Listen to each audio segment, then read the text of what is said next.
video, I'm going to show you how to sand furniture to prepare it for paint or stain. Here are the supplies that you're going to need. First, let's take a look at the different types of sanders that you can use. Up first is the orbital sander. I love my Milwaukee, but there's also lots of other good brands out there. This one is linked in the description below.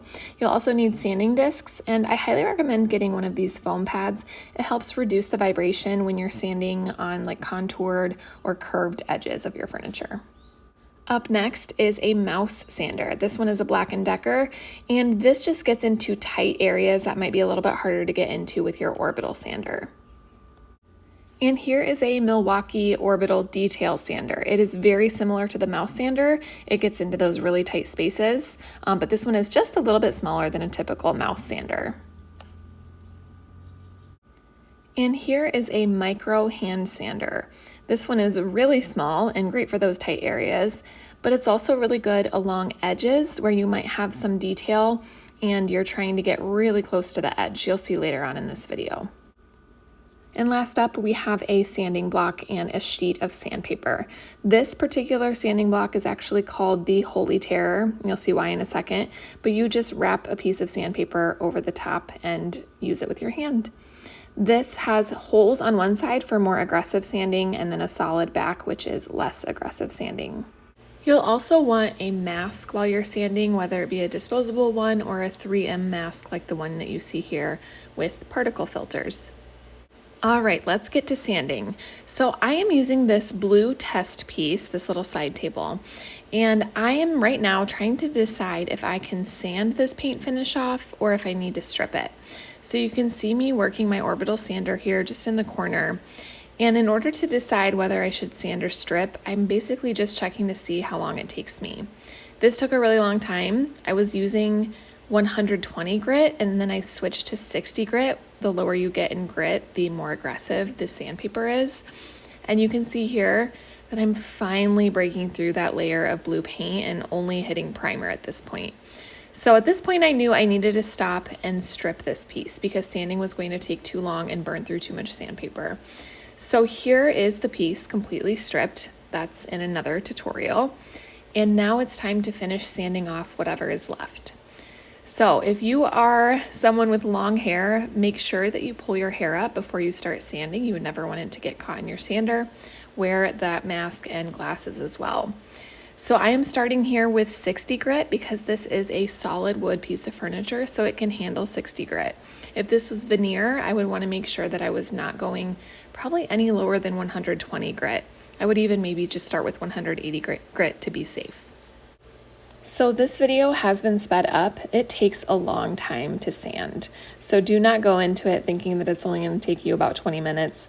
Sanding a piece of furniture, even this small, takes quite a while. You can expect to spend at least an hour or two sanding. So I used my orbital sander for as much of this as I could, and then I switched over to my detail sander to get right there along the edge. And you can turn this detail sander in a couple different directions to try to get as close to the edge as possible. And you'll notice that this piece is really interesting. It was a desk at one point, and so they cut it off to turn it into like a nightstand or side table. And so you can see down below that the stripping gel stripped only some of that stain in the bottom, and then we have kind of fresh wood here up top. Now I am switching over to my hand detail sander. So this is perfect for getting in those really tight spaces or along those edges. Now underneath this side table, I had a curved edge that had a lot of built up paint.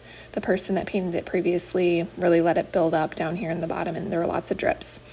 So I used my orbital sander for as much of it as I could reach, but then I needed to switch over to my detail sander in order to get into some of those other areas.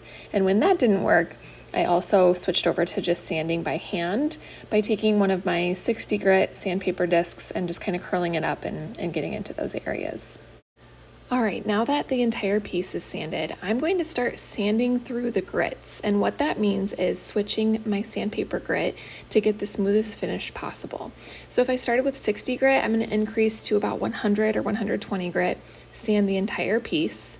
And then after I've done that, I'm going to switch my sandpaper to 180 grit, sand the entire piece.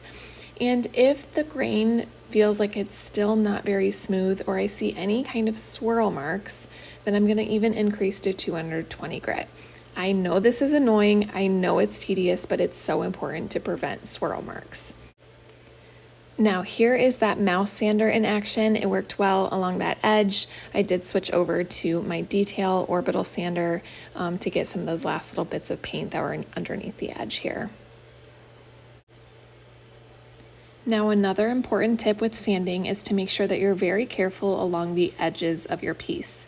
If you round your orbital sander too much along those edges, it is going to round the wood and then you'll have a lot of unevenness along your edges. So make sure you try and keep your sander as flat as possible and just hit those edges really quickly. Now to get the paint out of this kind of trim piece, you can see that there is an edge here. I used my little detail sander, my hand sander, and this works really well to get right into those tight edges and get the rest of the paint out. Now that the entire piece has been sanded with all the different grits, it is time to check to see if you have any swirl marks. You can look with a really bright light or you can wipe it down with mineral spirits and sometimes those swirl marks will come through. If you still have swirl marks, you may need to hand sand with some 220 grit with a sanding block to finish getting all of those swirls out. But once you don't see any more swirls, you are ready for the next step in the refinishing process.